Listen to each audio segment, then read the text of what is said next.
Miss Yanfei, have you finished your investigation? I trust you will now be in a position to assess the compensation due. Yes, my investigation is indeed concluded. I can now provide a final figure for the amount payable. Wonderful. Well then, please, could you do the honors, Miss Yanfei? Of course.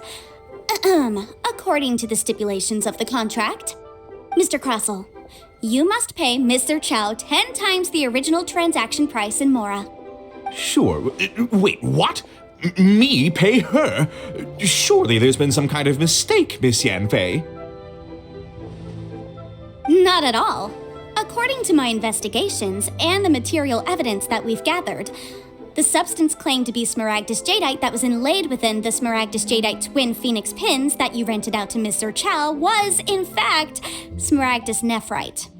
Now, the contract states very clearly that 10 times the price shall be paid should the article not be genuine. Accordingly, you are liable for this sum, which is payable to Mr. Chow in Mora. Material evidence? What material evidence? Why, Miss Yanfei, you cannot frame me like this. I spent a huge sum to obtain that Smaragdus Jadeite, and yet you claim that the ore inlaid on the hairpins is somehow fake? I demand to see your evidence. Indeed. Only a testimony from an expert witness involved in the processing of the ore can serve as an authoritative assessment of whether it is genuine. Traveler, please produce the evidence in question.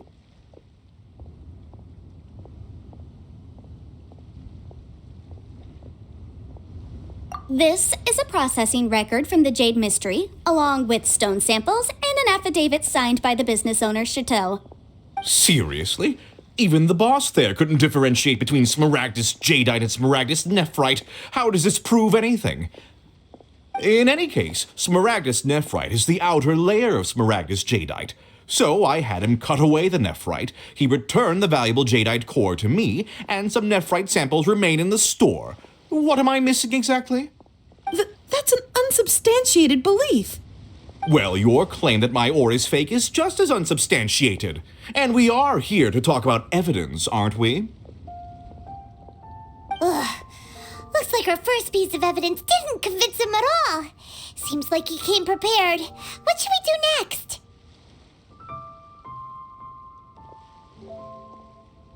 Hard evidence, something legally binding. We have just the thing. Show him, Traveler.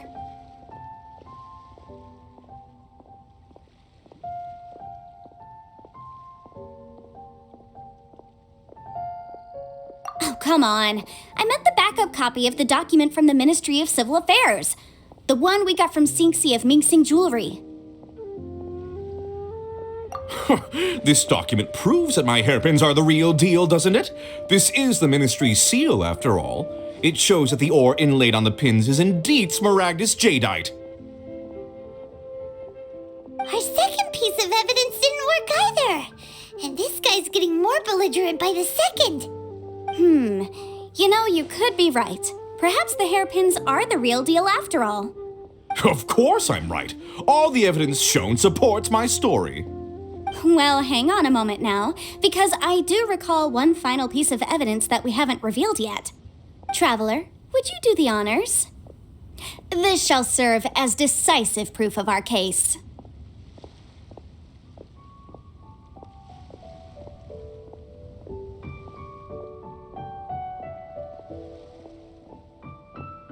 I'm referring to the affidavit signed by Dr. Baiju of Boo Boo Pharmacy. Now, if you would be so kind as to bring it out, Traveler.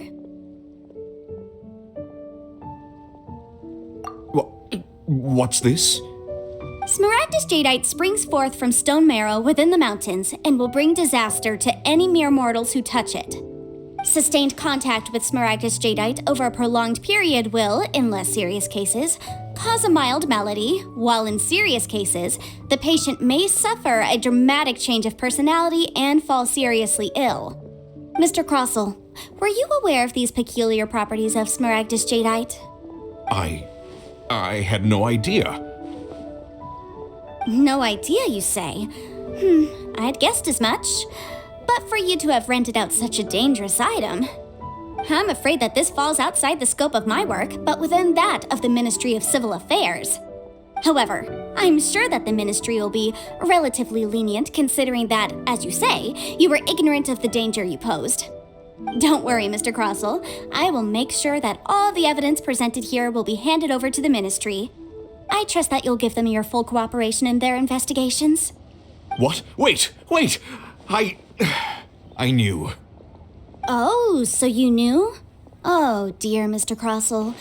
But if you knew of Smaragdus Jadeite's dangerous properties beforehand, why would you... Huh? No, The hairpins aren't actually inlaid with genuine Smaragdus Jadeite? Is that what you were about to say? You do understand, Mr. Crossell, that this means that you will have to pay Ms. Zerchow 10 times the original price in Mora? Mr. Crossell, your answer, please. My client and I are waiting. Yep, he's seriously intimidating right now. It's like she's a different person. I admit it. I confess. The ore I had inlaid on those hairpins was Smaragdus nephrite. But I'm a victim in all of this too. I invested a great deal of time and money into acquiring that small amount of Smaragdus Jadeite in the hopes of turning it into a piece of jewelry that would fetch a fine price. But after receiving it and carrying it around for a few days, I started to feel extreme discomfort. I couldn't sleep a wink or eat a single bite. I was in a constant state of agitation, too. I went to Boo Boo Pharmacy to get myself checked out, only to discover that this sort of stone cannot be worn as jewelry. But how could I let all that money go to waste? That's why I had another pair of hairpins made from Smaragdus nephrite, which is almost indistinguishable from Smaragdus Jadeite.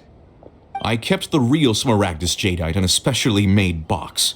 I daren't touch it again. I was worried that someone would see through it, which is why I only dared to rent them out, not sell them. And then to top it all off, Zhiqiao lost the hairpins after I rented them out to her.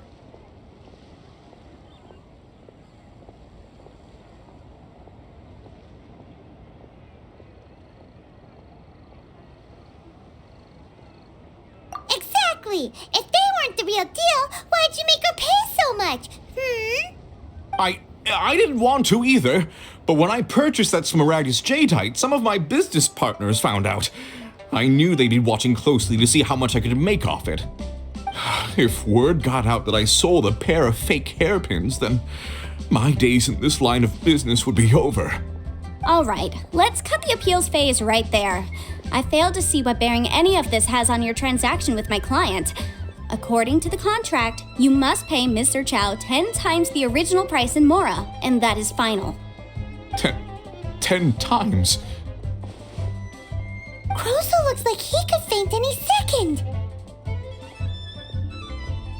As for me, according to my contract with Ms. Zerchow, 20% of that sum will go to me. 20%?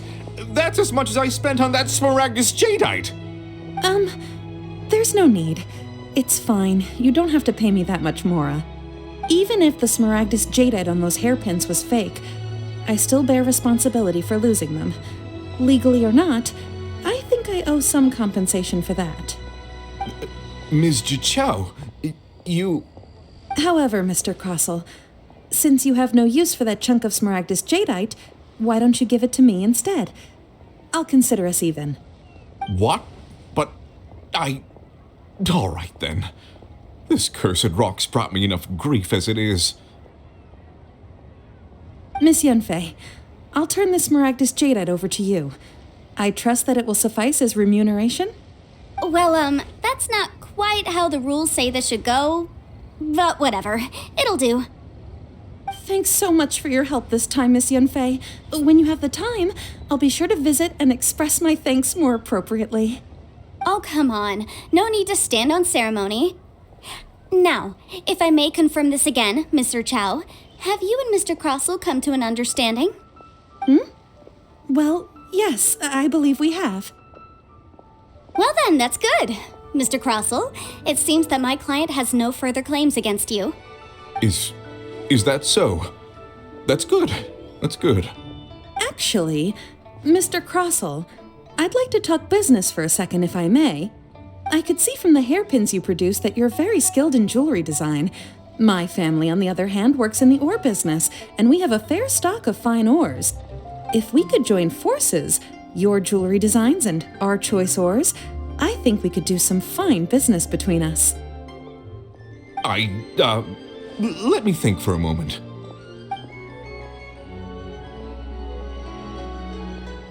Well, that's that. And we've got the smaragdus jadeite that Granny wants too. All's well that ends well, eh? Exactly. Usually when someone tells us they've lost something, we end up searching all over the place for it. But this time, you managed to solve the problem with just a big stack of documents. Even though the solution didn't involve actually finding the hairpins. The right solution depends on your perspective on the problem. The objective of my client, Mr. Chow, was to reduce her liability to pay compensation. So, rather than looking high and low for some hairpins, proving that the rented item was nowhere near worth what the vendor had claimed it to be was the more efficient solution.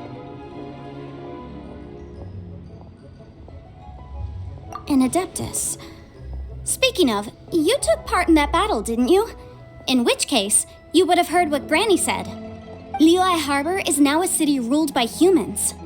The title of Adeptus means precious little to me compared to my job as a legal advisor. In any case, don't you think that the Liyue Harbor of today needs legal consultancy far more than it needs adeptal powers? Paimon can think of someone who would definitely disagree with your reasoning.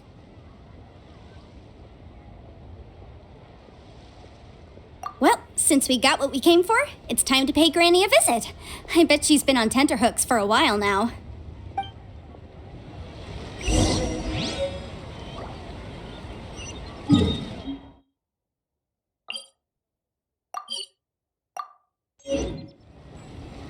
Benny's adventure team, assemble!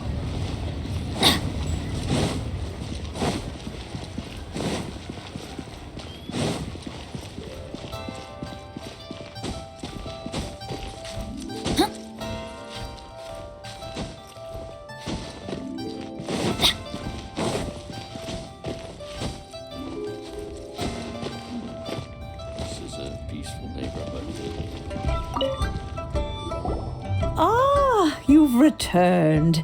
How did it go? Were you able to find the smaragdus jadeite?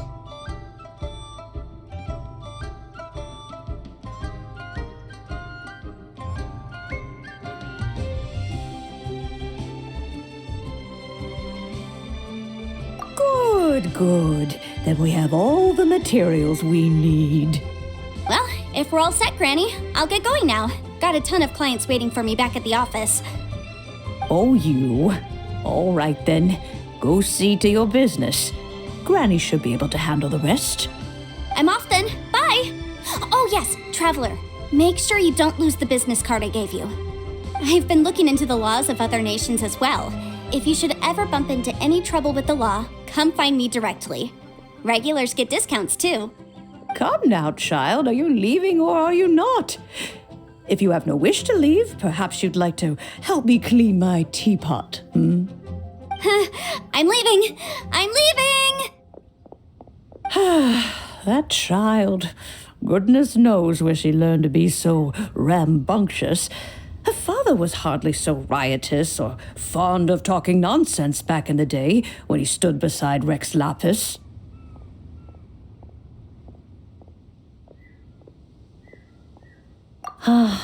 Indeed she is. Liyue has changed, and the Adepti must also learn to change. Yanfei might be overly garrulous, but she is also the most intimately acquainted with the city among us all. Liyue is not the same place I once knew.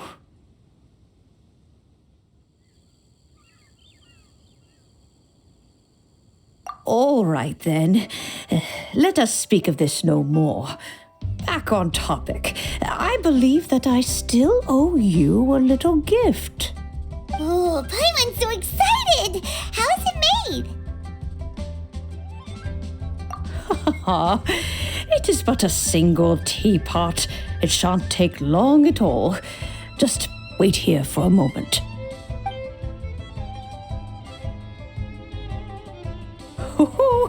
There we go. This serenity pot is all yours now. Hold it firmly. If you were to drop it, oh goodness, who knows what might happen. Take these blueprints with you as well. You'll need them if you wish to make your teapot a little more lively inside.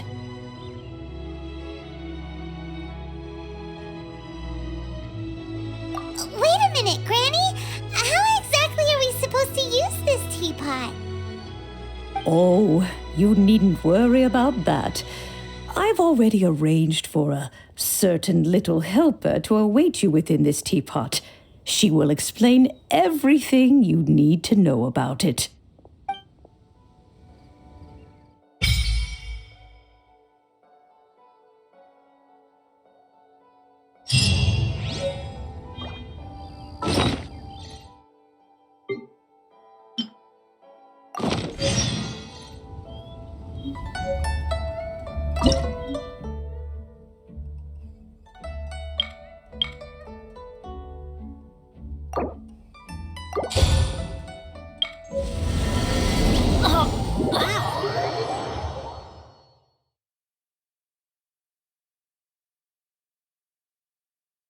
Wow! This teapot seems even bigger inside than Madame Ping's! There's even a great big house in the middle, too! Huh. But there's just a whole load of nothing around it. Hey! There's a perfectly good house right over there! Why should Paimon have to live in a hole in the ground? Still, why is it so empty here apart from that house? Oh, wait a second. What is that?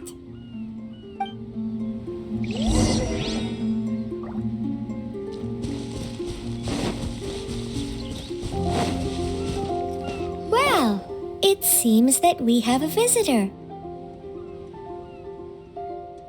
It's a huge finch!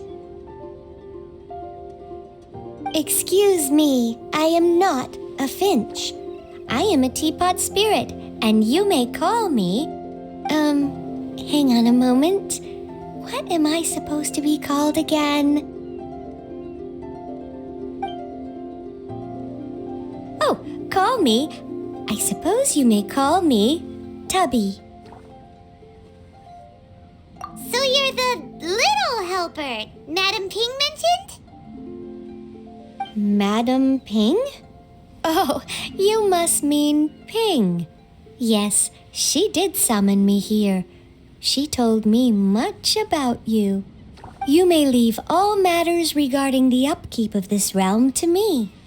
Your journey may be far from over, but at least this way you will not want for a comfortable place to sleep each night.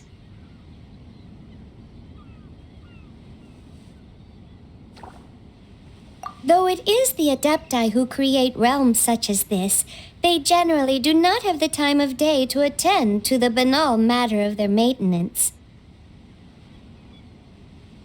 Thus, we teapot spirits were created to help guard their realms and manage their affairs. You may consider me a butler, if you will. Now, allow me to explain this realm to you. Have you any blueprints on you? Specifically, blueprints with beautiful rooms, chairs, and the like. As long as you have a blueprint, you can refashion this realm however you please. Blueprints? Oh, that's right! Granny handed us some when she gave us the teapot, didn't she? Let's take them out and have a look.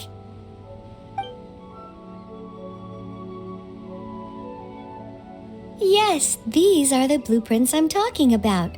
Go on, open them up. Just commit the image of the objects to memory and prepare the necessary materials. Then simply release the thought from your mind and the object in the blueprint shall appear within this teapot. Wow! Is that all it takes? Then we could build a whole city inside, couldn't we? I doubt it. A A golden-eyed adeptus explained this to me at some point in the past. He said that even though subspace creation is a product of adeptal power, even that has its limits. This world is not a true one, after all. It provides merely a moment of brief respite from the mortal realm, not a means of escaping it entirely. A golden-eyed adeptus? Paimon wonders who could that be? I hardly remember myself. What's more, I have never seen that adeptus again since. Well, let's not dwell on that. Have a look around. Best you get accustomed to this realm. If there's anything you would like to ask, just look for me.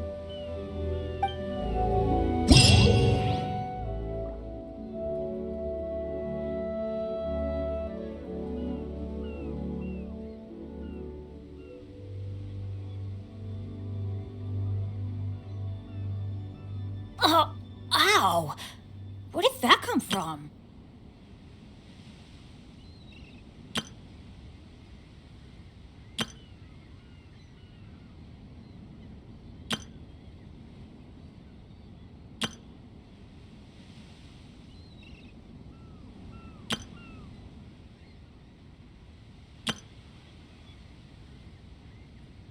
Let's go find some treasure.